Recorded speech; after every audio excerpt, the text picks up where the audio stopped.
Margaret stared at her reflection in the elevator mirror, adjusting her black dress one more time. She hated these charity events.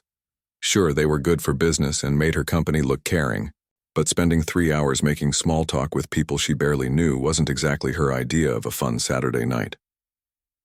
The elevator dinged, and she stepped out into the grand ballroom of the Riverside Hotel. The annual fundraiser for Sunshine Children's Home was in full swing.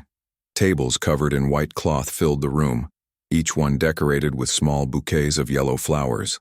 Well-dressed people chatted over glasses of wine while soft music played in the background.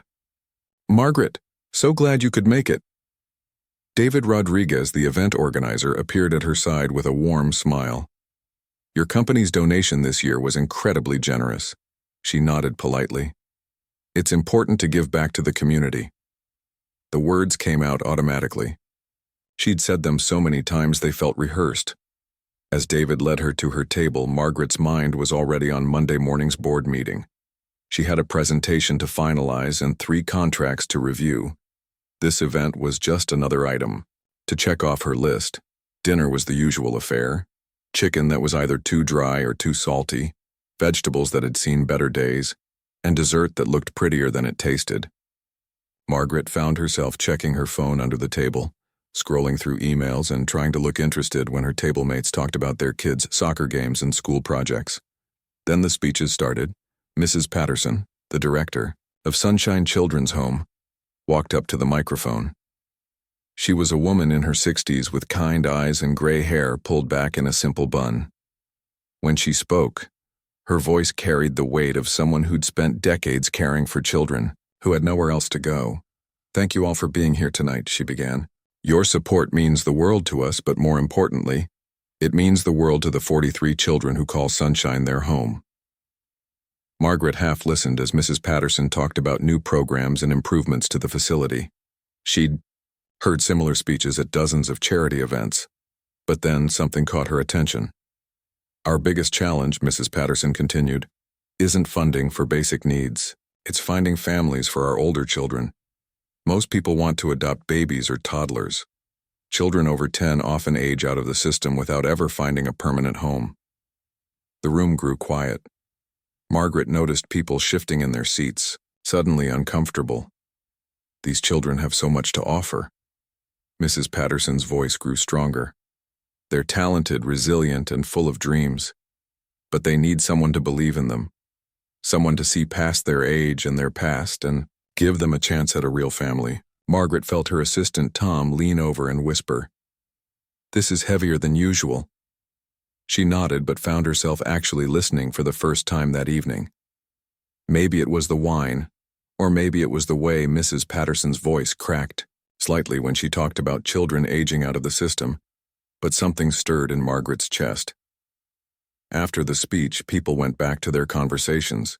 Margaret excused herself and walked over to the silent auction tables more to escape the small talk than to bid on anything.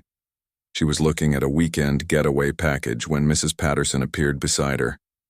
"Ms. Chen, thank you so much for coming tonight, and for your company's continued support."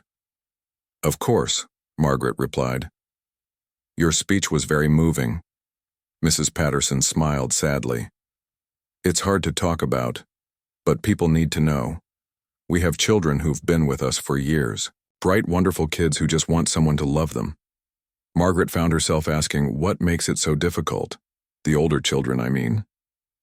Well, people have this idea that older children come with too much baggage.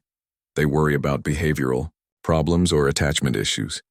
And yes, some of our children have faced trauma. But they're also incredibly strong.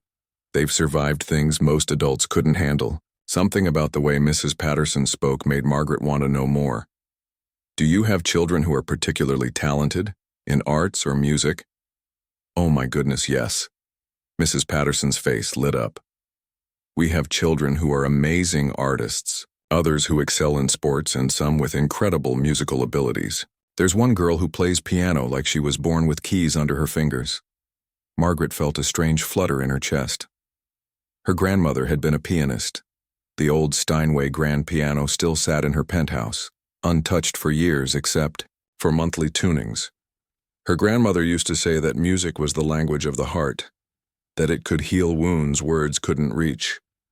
Without thinking, Margaret heard herself say, "If one of these children could play piano like my grandmother used to, maybe I'd consider adoption." The words surprised her as much as they seemed to surprise Mrs. Patterson. Tom, who had been standing nearby, raised his eyebrows but said nothing. "Really?" Mrs. Patterson's voice was careful, hopeful. "Because we do have a 12-year-old girl named Elena, who is absolutely gifted. She's been with us for 3 years, since her grandmother passed away. Her grandmother was actually a piano teacher." Margaret felt her heart skip. Her grandmother taught piano? Yes, and she taught Elena everything she knew. The girl practices every day on our old upright piano. It's completely out of tune, but she doesn't seem to mind. She says music helps her remember her grandmother. The conversation was taking a turn Margaret hadn't expected. She'd made the comment about adoption almost as a joke, the kind of thing people say at charity events to sound caring. But now, facing Mrs. Patterson's genuine excitement, she felt trapped by her own words. "Would you like to meet her?" Mrs. Patterson asked. "I could introduce you." Tom stepped closer, sensing his boss might need an escape route, but Margaret surprised them both again. "Yes," she said. "I'd like that." Mrs. Patterson led them across the ballroom to where a group of children sat at a special table. They were dressed in their best clothes, which were clearly donated items that didn't quite fit right, but they sat up straight and smiled politely as adults stopped by to talk to them. "Elena," Mrs. Patterson called softly to a girl with dark hair pulled back in a ponytail. "I'd like you to meet someone special." The girl looked up and Margaret was struck by her eyes. They were dark brown and seemed much older than they should be on a 12-year-old face. There was something guarded about her expression, like she'd learned not to get her hopes up about adults who said they were interested in her. "Elena, this is Ms. Chen. She was just telling me how much she loves piano music." Elena stood up politely. "Nice to meet you, ma'am." Margaret noticed the girl's fingertips were slightly calloused, the mark of someone who played piano seriously. "Mrs. Patterson tells me you're quite the musician." For the first time, Elena's guarded expression softened slightly. "I try to practice every day. My grandmother always said practice makes permanent, not perfect, so you have to practice the right way." The wisdom in those words, coming from such a young person, caught Margaret off guard. "Your grandmother sounds like she was a wise woman." "She was the best," Elena said, her voice growing quiet. "She taught me that music isn't just about playing the right notes. It's about telling a story that comes from your heart." Margaret felt something shift inside her chest. This wasn't just a talented child. This was a young person who understood music the way her grandmother had. The way Margaret had once hoped to, before life got too busy for such things. "Elena," she heard herself saying, "would you like to play my grandmother's piano sometime? It's a Steinway grand and it's been sitting silent for too long." Elena's eyes widened and for a moment the careful guard she kept up crumbled completely. "Really? You'd let me play a real grand piano?" Margaret nodded, wondering what she was getting herself into. "Next Saturday, if that works for you."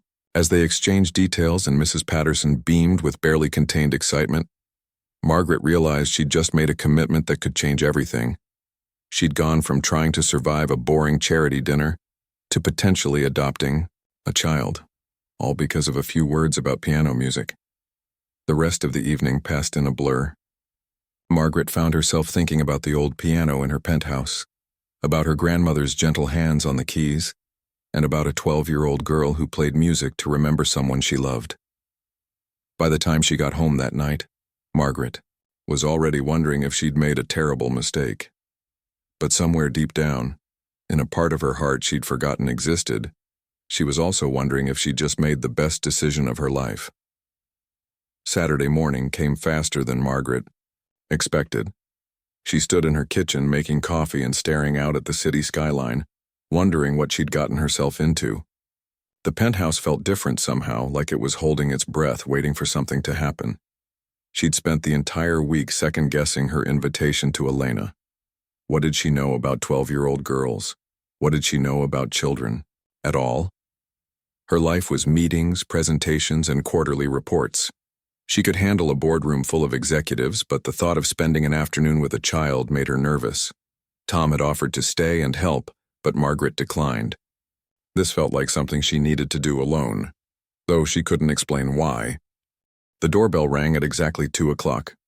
Margaret opened the door to find Mrs. Patterson standing there with Elena, who was wearing a simple blue dress that was clearly her best outfit. The girl clutched a small, worn music book against her chest, like a security blanket. "Thank you so much for doing this," Mrs. Patterson said quietly. "Elena hasn't slept much this week. She's been so excited." Margaret looked down at Elena, who was trying to peek around her into the apartment. "Are you ready to see the piano?" Elena nodded, her eyes wide. "I've never been in a place this high up before."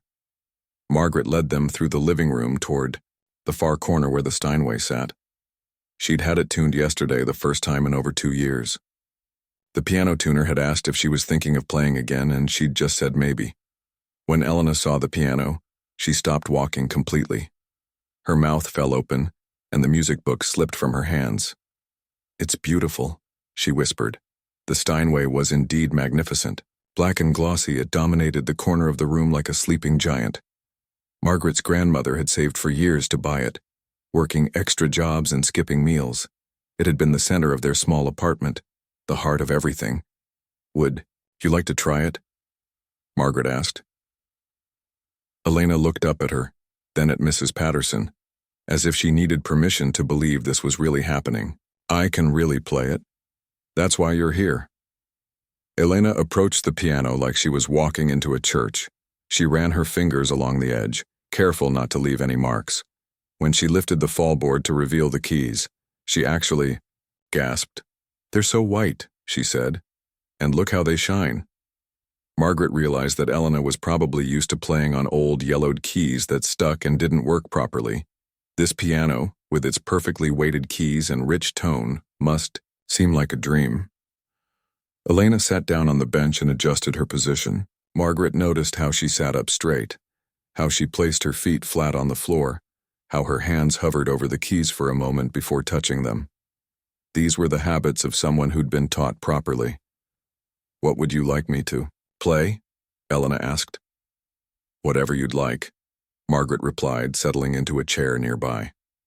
Mrs. Patterson sat on the couch, her hands folded in her lap. Elena was quiet for a moment, thinking. Then she placed her hands on the keys and began to play. Margaret expected something simple, maybe a children's song or a basic exercise. What she heard instead made her forget how to breathe. The music that filled the room was Chopin's Nocturne in E-flat major, one of the most beautiful and technically challenging pieces in classical piano literature. But it wasn't just the technical skill that shocked Margaret. It was the emotion behind every note. Elena played like she was telling a story about longing and loss, about beauty found in dark places. Her small hands moved across the keys with a confidence that seemed impossible for someone her age. The melody soared and dipped, whispered and sang, creating pictures in Margaret's mind of moonlight on water and wind through trees. Margaret found herself leaning forward, completely captivated. This wasn't a child playing a difficult piece she'd memorized. This was a true musician interpreting the composer's heart and adding her own. As the music continued, Margaret noticed tears streaming down Elena's face, but the girl never stopped playing, never lost her focus. The tears seemed to be part of the performance, part of the story she was telling through the keys. When the last note faded away, the room fell completely silent.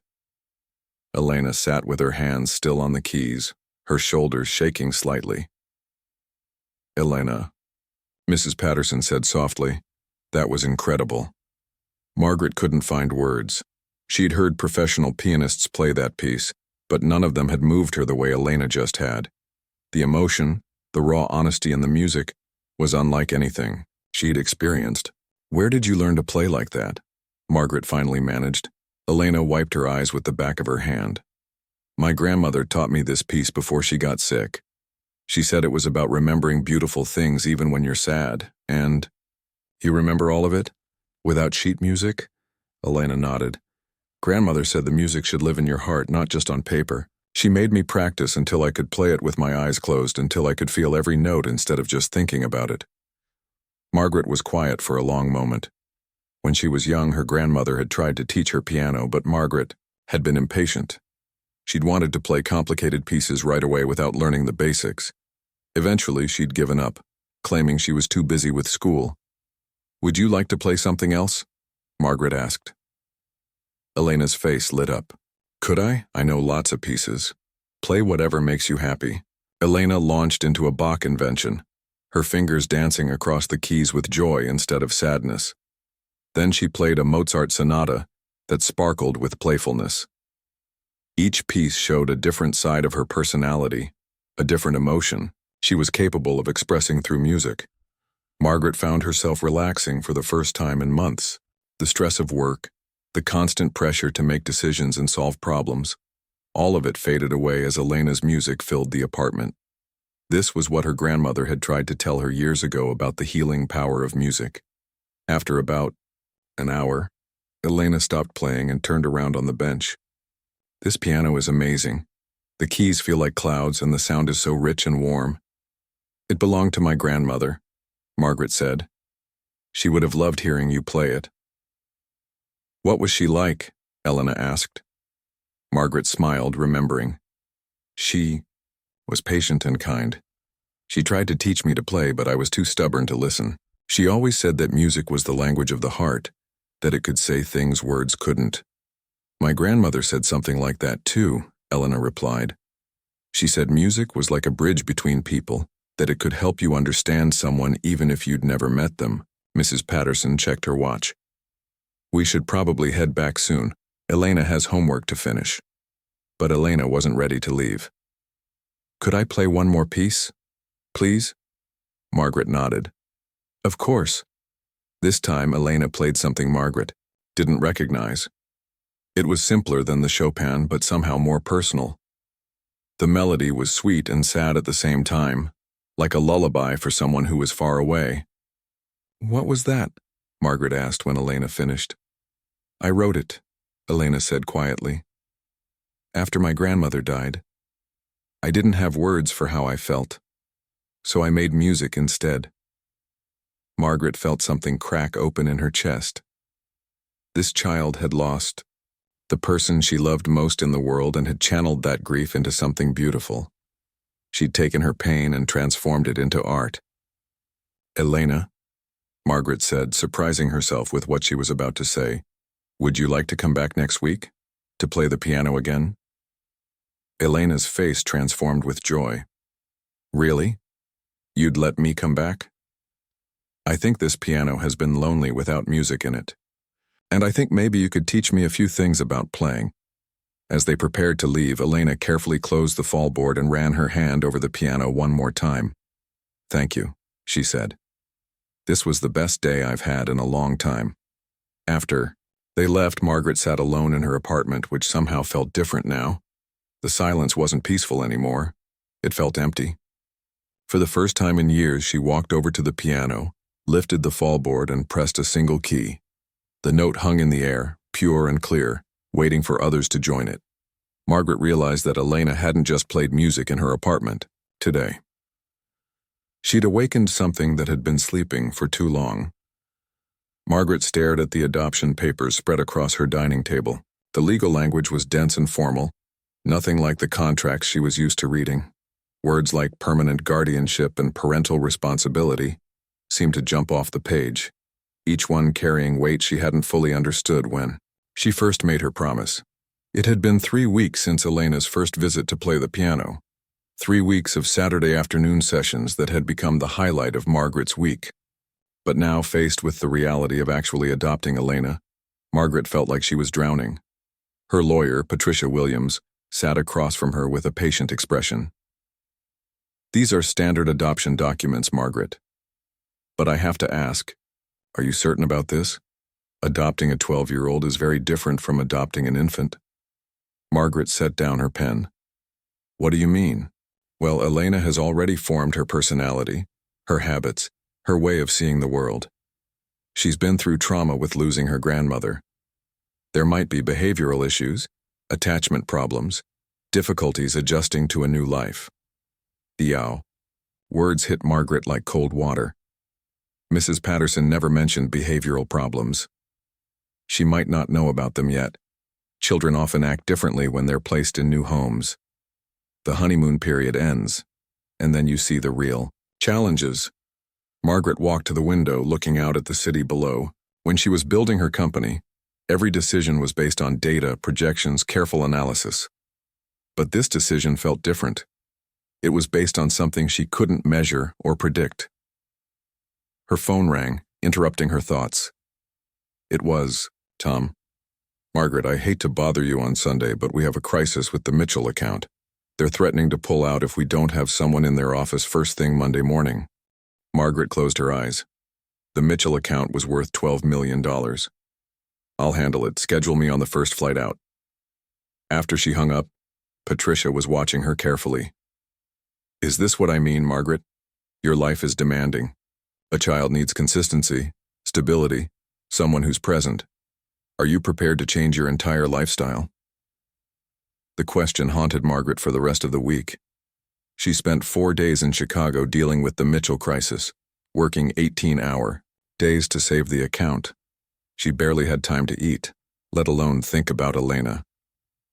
When she finally returned to New York on Friday night, exhausted and stressed, she found a message from Mrs. Patterson waiting for her. Elena has been asking about you all week. She was hoping you might have time for piano practice tomorrow. Margaret looked around her empty penthouse. The piano sat in the corner, silent and waiting. She'd promised Elena they could play together every Saturday, but this week had proved how impossible that might be. Saturday morning came and Margaret almost canceled. She was tired. She had 3 presentations to review, and honestly, she was starting to doubt whether she was cut out for this whole parenting thing. But at 2 o'clock, Elena arrived with Mrs. Patterson, carrying her worn music book and wearing the same blue dress she'd worn on her first visit. I missed you last week, Elena said simply, and Margaret felt a stab of guilt. I had to travel for work, Margaret explained. Sometimes my job requires me to be away. Elena nodded, but Margaret could see disappointment in her eyes. Will you be away a lot? It was such an innocent question, but it cut straight to the heart of Margaret's fears. I don't know, Elena. My work is very demanding. They sat down at the piano together. Margaret had been taking lessons with a private instructor, trying to learn some basic pieces so she could play simple duets with Elena. But her progress was slow, and today her fingers felt clumsy on the keys. Try this, Elena said, showing Margaret a simple melody. Just focus on the right hand for now. Margaret struggled through the piece, hitting wrong notes and losing the rhythm. Her frustration grew with each mistake. In her business life, she was competent, successful, in control. Here she felt like a complete beginner. I'm terrible at this, Margaret said, pulling her hands away from the keys.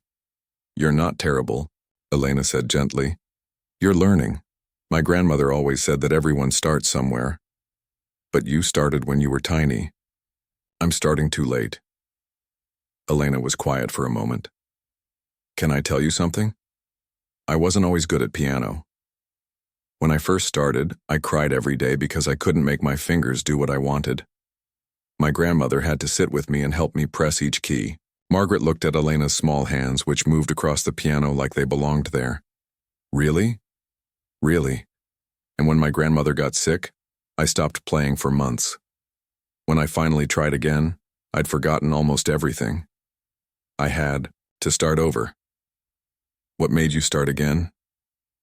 Elena's voice grew soft. I realized that giving up would mean losing the last connection I had to her, so I forced myself to practice even when it hurt to remember. Margaret felt something shift in her understanding. Elena wasn't just a talented child who happened to play piano. She was someone who'd faced loss and difficulty and chosen to keep going. That evening, after Elena left, Margaret called her assistant, Tom. I need you to clear my schedule for the next few weeks, she said. Clear your schedule? Margaret, you have 3 major presentations in the quarterly board meeting. Delegate, the presentations. Move the board meeting. I have something more important to focus on. More important than the company? Margaret looked at the piano, where Elena's music book still sat on the bench. Yes, Tom. More important than the company. The next week, Margaret did something she'd never done before. She stayed home. She canceled meetings, turned down conference calls, and ignored non-urgent emails. Instead, she focused on learning about Elena. She visited Sunshine Children's Home to see where Elena lived. The building was clean but institutional, with narrow hallways and rooms that housed 4 children each. Elena's bed was in the corner, with a small shelf that held a few books and a photo of her grandmother. She keeps to herself mostly, Mrs. Patterson explained as they walked through the facility. She's polite to the other children, but she doesn't make close friends. I think she's afraid of getting attached and being hurt again. Margaret watched Elena during lunch, sitting quietly at a table while other children chatted and laughed around her. She realized that Elena's composure, which she'd admired, might actually be a wall the girl had built to protect herself. That afternoon they had their piano session as usual. But this time, Margaret paid attention to more than just the music. She noticed how Elena's shoulders tensed when Margaret's phone rang, how Elena's smile faded slightly when Margaret mentioned work meetings, how the girl seemed to be waiting for disappointment. "Elena," Margaret said during a break between pieces, "are you worried about something?" Elena's hand stilled on the keys. "What do you mean? You seem sad today. More sad than usual." Elena was quiet for a long time. Finally, she said, "Mrs. Patterson told me you want to adopt me. How do you feel about that?" "Scared," Elena admitted. "What if you change your mind? What if I'm not good enough?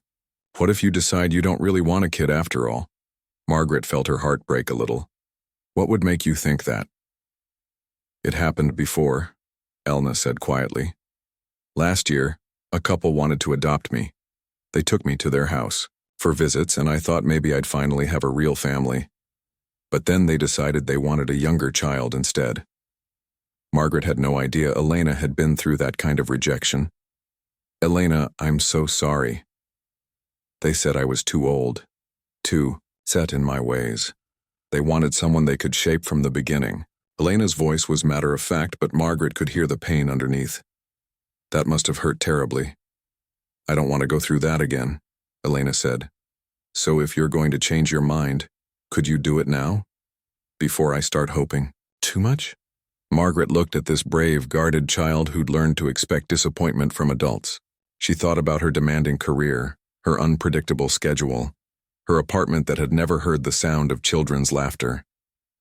Then she thought about Elena's music, about the way the girl's face lit up when she played, about the connection they'd formed over these Saturday afternoons. "Elena," Margaret said, "I'm not going to lie to you, I'm scared too. I don't know how to be a mother. I work too much, I don't cook very well, and I've never taken care of anyone but myself." Elena looked up at her, waiting. "But I do know this," Margaret continued.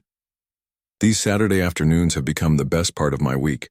When I'm at work, I find myself thinking about what piece you might play next, or whether you're practicing something new. You've brought music back into my life, and I don't want to lose that. But what if it gets hard? What if I have problems or get sad or make mistakes?" Margaret smiled. "Then we'll figure it out together. That's what families do, right? They stick together even when things get difficult." For the first time since Margaret had known her, Elena's careful composure cracked completely. Tears spilled down her cheeks, but she was smiling too. "Do you really mean it?" Elena whispered. "I really mean it," Margaret said. "If you'll have me as a mom, I'd be honored to have you as my daughter." Elena threw her arms around Margaret, and, for the first time in years, Margaret felt like she was exactly where she belonged.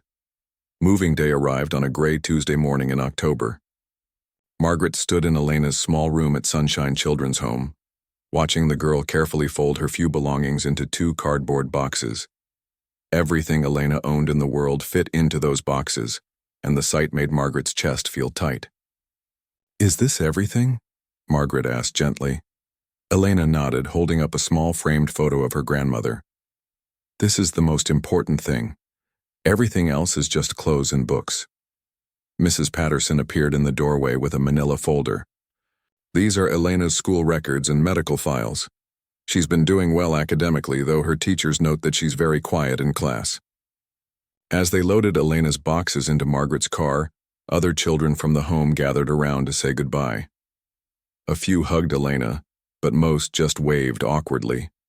Margaret realized that Elena hadn't been exaggerating when she said she kept to herself. The drive to Margaret's penthouse was quiet. Elena pressed her face to the window, watching the city pass by. When they pulled up to Margaret's building, Elena's eyes went wide. "You live here? It's so tall." In the elevator, Elena stood close to Margaret, clutching her grandmother's photo. When the doors opened to reveal Margaret's apartment, Elena stepped inside carefully like she was entering a museum. "This is your home now, too," Margaret said, but the words sounded strange even to her. The apartment felt too big, too formal, too cold for a 12-year-old girl. Elena's first night was rough. At 2 a.m., Margaret woke up to the sound of crying. She found Elena sitting on the floor in the guest room, surrounded by her unpacked boxes. "I can't sleep," Elena whispered. "Everything smells different. Everything sounds different." Margaret sat down on the floor beside her. "What can I do to help?" At the home, there were always other kids around. Even if I didn't talk to them much, I could hear them breathing, moving around. It was never completely quiet like this. Margaret looked around the silent apartment. She'd always loved the peace and quiet, but now she understood how it might feel lonely and scary to a child. "Would you like to sleep in my room tonight, just until you get used to the new place?" Elena nodded gratefully, and they made a little bed for her on Margaret's couch. But even then, Elena tossed and turned, clearly struggling. The next few days were a series of small disasters. Elena was used to institutional schedules and simple food. Margaret's fancy coffee machine confused her, and she was afraid to touch anything in the kitchen. When Margaret ordered takeout from her favorite Thai restaurant, Elena took one bite and politely said she wasn't hungry. "I'm sorry," Elena said when Margaret noticed she'd barely eaten. "I'm not used to spicy food. At the home, we mostly had sandwiches and soup." Margaret realized she had no idea what children actually ate. She'd been so focused on the big picture of adoption that she'd forgotten about the everyday details of caring for someone. School was another challenge. Elena had been attending a public school near the children's home, but Margaret's apartment was in a different district. The new school was fancier, with smaller classes and more resources, but Elena felt completely out of place. "The other kids all know each other," Elena explained after her first day. "They've been friends since kindergarten. They talk about things I don't understand, like summer camps and family vacations." Margaret tried to help with homework, but Elena's math was more advanced than she expected, and the reading assignments were books Margaret had never heard of. She felt useless, like everything she was good at in her professional life didn't matter here. The breaking point came on Thursday evening. Margaret was trying to cook dinner, something simple like pasta, but she'd burned the sauce and set off the smoke alarm. Elena was sitting at the kitchen counter attempting homework while the alarm blared. "I can't think with all this noise," Elena finally shouted, something she'd never done before. Margaret turned off the alarm and looked at Elena, who was crying with frustration. "I'm sorry, sweetheart. I'm not very good at this yet." "Neither am I," Elena sobbed. "I don't know how to live in a place like this. I don't know how to use half the things in this kitchen. I don't know how to fit in at that school. I feel like I'm pretending to be someone I'm not." Margaret sat down beside Elena, feeling like the worst mother in the world. "What can we do? How can we make this better?" Elena wiped her eyes. "Can we just order a regular pizza? And maybe you could help me with my math homework? I'm good at most subjects, but fractions are hard for me." That evening, they sat on the living room floor eating pizza from paper plates and working through Elena's math problems. It was the first time since Elena moved in that things felt almost normal. "You know," Margaret said as they worked, "I think we've been trying too hard to make everything perfect. Maybe we should just focus on figuring things out together." Elena nodded. "My grandmother used to say that the best families aren't the ones that never have problems. They're the ones that solve problems together." Over the weekend, they decided to redecorate Elena's room. Margaret had initially set it up like a hotel room, neutral and impersonal, but Elena wanted color and warmth. They went shopping together, and Margaret watched Elena's personality emerge as she chose bright yellow curtains and a soft blue bedspread. In the poster section, Elena stopped in front of a picture of a grand piano with morning light streaming across the keys. "Could I get this one?" she asked shyly. "Of course. It's your room." As they hung the poster above Elena's bed, Margaret realized how much she was learning about her new daughter. Elena liked bright colors, but soft textures. She was organized and careful with her belongings. She missed her grandmother but was trying hard to build new memories. That evening, Elena asked if they could play piano together. Margaret had been practicing a simple duet, and though she was still awkward, she was getting better. "You're improving," Elena said encouragingly as Margaret stumbled through her part. "Remember what I taught you about counting the beat?" For the first time since Elena moved in, Margaret felt like they were connecting the way they had during those Saturday visits. The piano was their common ground, the place where they both felt comfortable. "Elena," Margaret said as they finished the piece, "I want you to know something. These first few days have been hard, and I've made a lot of mistakes, but I don't regret adopting you. Not for a second." Elena looked up at her. "Really? Even though I cried every night and complained about the food and got frustrated with homework?" "Especially because of those things," Margaret said. "It means you're being honest with me. You're not pretending everything is fine when it's not. That's how we'll figure this out together." Elena was quiet for a moment. "Can I tell you something? I was so worried about being the perfect daughter that I forgot to just be myself. I thought if I made any mistakes, you'd send me back."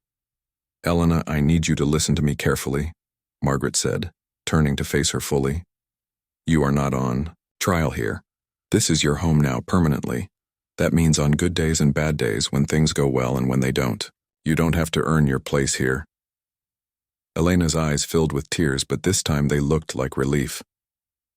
"I've never had someone tell me that before." "Well, I'm telling you now, and I'll keep telling you until you believe it." That night, Elena slept through the night in her own room for the first time. When Margaret checked on her before going to bed, she found Elena curled up with her grandmother's photo on the nightstand and the piano poster glowing softly in the moonlight. Margaret realized that becoming a family wasn't going to happen overnight. It was going to be a process of daily choices, small kindnesses, and patient understanding. But looking at Elena sleeping peacefully in her new room, Margaret felt something she'd never experienced before. It wasn't just love for Elena, though, that was growing stronger every day. It was the feeling of being needed, of being someone's safe place in the world. For the first time since Elena moved in, Margaret went to sleep feeling like maybe, just maybe, they were going to be okay. 6 months later, Margaret stood backstage at the Riverside Hotel, the same place where she'd first met Elena. But tonight was different. Tonight she wasn't a reluctant guest at a charity dinner. She was a proud mother watching her daughter prepare for her first public piano recital. Elena sat on a folding chair, her hands resting calmly in her lap. She wore a new black dress that they'd picked out together, and her hair was pulled back in an elegant bun. She looked poised and confident, but Margaret could see the slight tremor in her hands. "Nervous?" Margaret asked, sitting down beside her. Elena nodded. "A little. It's been so long since I played for anyone except you." The past 6 months had been a journey of ups and downs. There had been good days when everything felt natural and easy, and difficult days when they both wondered if they were doing anything right.